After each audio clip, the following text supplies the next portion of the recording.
walk me through your career at Montana State back in college. The basketball? Yeah. Obviously, I came as a freshman, came into a loaded situation. They already had it rolling. The seniors, Scott Hatler, Adam Leachman, Mike Elliott, Quadre Lawless, and then obviously some other really good players too. And so I really stepped into a situation which was phenomenal for me because I didn't know I was ready.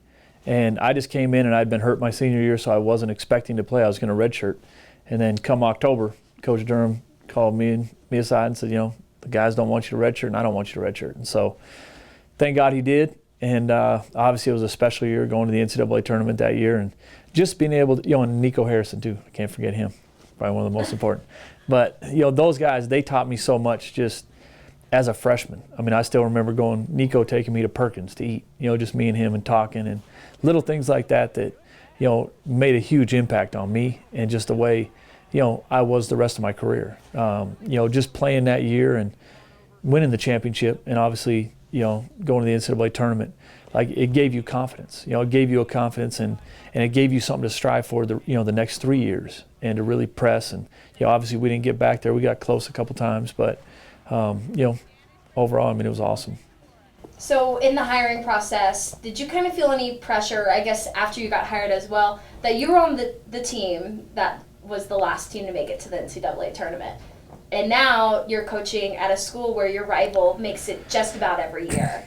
So is there pressure behind that, or are you just... Oh, no question. No question. But that's why you're in athletics. I think there's a ton of pressure from all the fans and that, everybody's expecting things to change, and that's our job is to make it change. But nobody puts more pressure on me than myself. I mean, I know what my standard is, and I mean, I know I'm going to work as hard as I can every day, and I know I'm going to be able to go to sleep at night because I've done everything I could possibly do for my players in our program. But no question there's pressure. There's going to be pressure on our team. There's going to be pressure from administration, everything. I mean, everybody, that's why they made the change.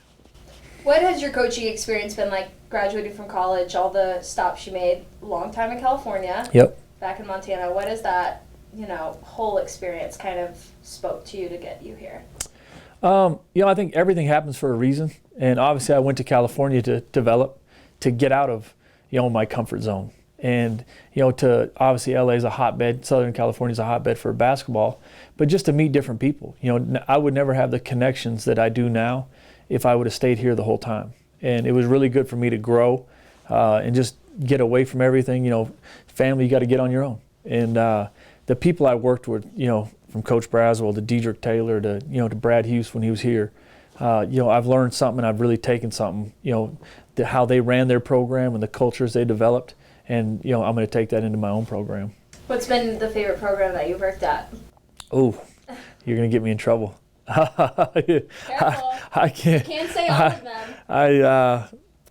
Well, obviously Montana State, so I'd have to stick with that one. But I don't know. I'd get in trouble because Fullerton and Northridge, I have so much love for those people there. Like they both did so much for me, and Coach Braswell, Coach Taylor, just the administration and the former players. Like if I said Fullerton, the players at Northridge would be mad. If I said Northridge, the players at Fullerton would be mad. But they've all made a huge impact on me and an imprint on me and my career.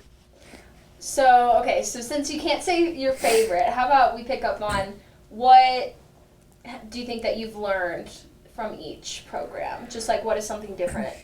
I think, at Northridge I learned how to really develop culture. Coach Brad, it's the hardest job in the league, or it was when we were there. It's different now. But it was, low resource. I mean, it was just the staff and the players, and that's what it was. And we had a huge chip on our shoulder. We were always the underdog, and I like that.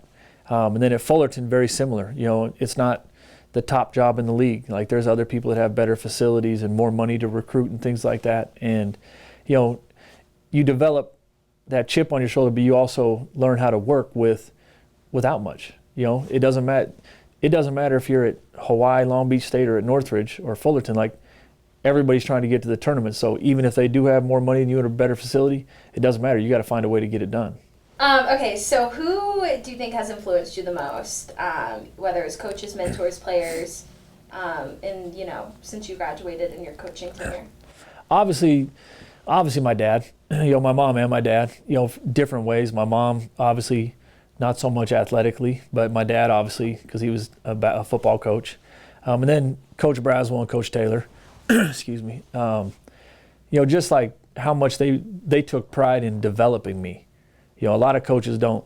They just expect their assistants to work for them, but like they work to help me get better too. And I would see it daily, whether they were, even when you thought they were being hard on you, like after a week or two, you're like, oh, now I see why he was doing that. He was doing that because he expects me to be great.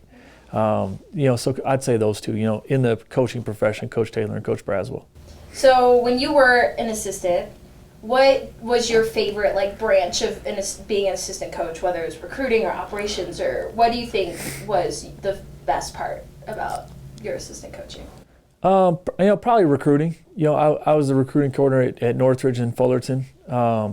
I like traveling different places. You meet different people, get different connections. Like, you see different kids from different areas, and it's amazing how different kids are. You can go from New York to Florida to Texas, LA. Like, every kid, they're different. From all the different countries, or even overseas too. But probably recruiting. I think because you just get out and you experience different things. What kind of kids do you like to recruit? I like to recruit skilled kids that want to be here. Kids that are good in the classroom, kids where basketball is important to them, like they want to play professionally someday. I want them to have those aspirations. I want them to have the aspirations of getting a degree, playing professionally when they're done here. And I want guys that want to be a great teammate. Most importantly, I want unselfish guys that, I want you to get to the highest level, but I want you to do it the right way. Do you think that you recruit kids who were like you? I hope so, because basketball was important to me. I was a gym rat. Like, that was my life growing up, was football, basketball. I came from an athletic family where it was always there. My dad was the football coach, so you're always at games or practices and things like that. And I took an enormous amount of pride in being from Montana State. I mean, I still remember when I was going to school here, it was like, you probably couldn't pick a day where I didn't have a Montana State basketball shirt on. Whether you're out in the community, you're always, trying to enhance the brand. And I want our players to do that similarly. Okay, so you said that your goal was to be a head coach by 30. Yep, didn't quite make that happen. What do you think about the timing now? It's actually perfect because, like, when you look back on it, I know I wasn't ready at 30. Even though I probably thought I was at the time, I wasn't. And just the experiences I've had since then, I would have never gone to Cal State Fullerton and worked for Coach Taylor. I would have never, been at the NCAA tournament the second time when we went at Cal State Northridge against Memphis. And things like that happened after I turned 30 where, all the different connections I have more recruiting-wise. Like, I never recruited internationally until I was over 30, which I plan doing a lot more of. But, things like that. And just, sometimes in your life it happens at the right time. And I'm a firm believer in that. And I just know it's the right time. So what kind of head coach do you want to be? I want to be a guy that's similar to the guys I've worked for, where the players, they're not scared to come in the office. Like, come in the office. There's nothing to be scared of. Like, come tell me what your problems are, whether it's on the court, off the court. If you're having a problem in the dorms, you don't think you're eating enough, like, I want to know. I want to know what I can do to help you get that. I want to have that relationship with the guys that, a lot of head coaches don't, because it's a different chair. And I'm sure I'm going to have to adjust to that, where the guys, they're not coming to your office all the time now anymore. Like, you're kind of that authoritative figure. But I still want the guys to be comfortable, and I want them, on the court to feel the same way, to play free. And was the goal to always get back home, or was it just, a head coaching opportunity, a great one at that, but... I mean, it was just to get a head coaching opportunity.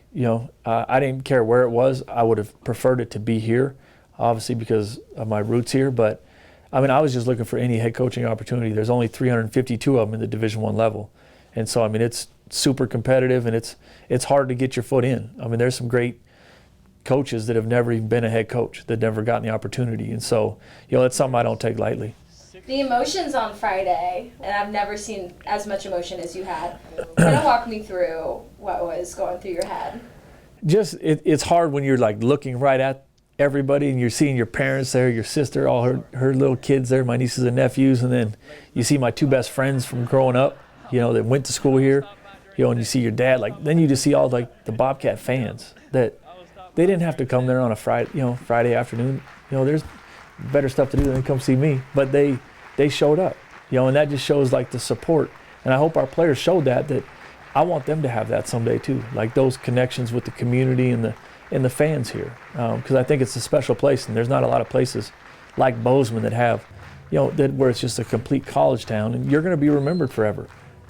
Whether you do something good or do something bad, and you have to make sure you're making the right choices along the way.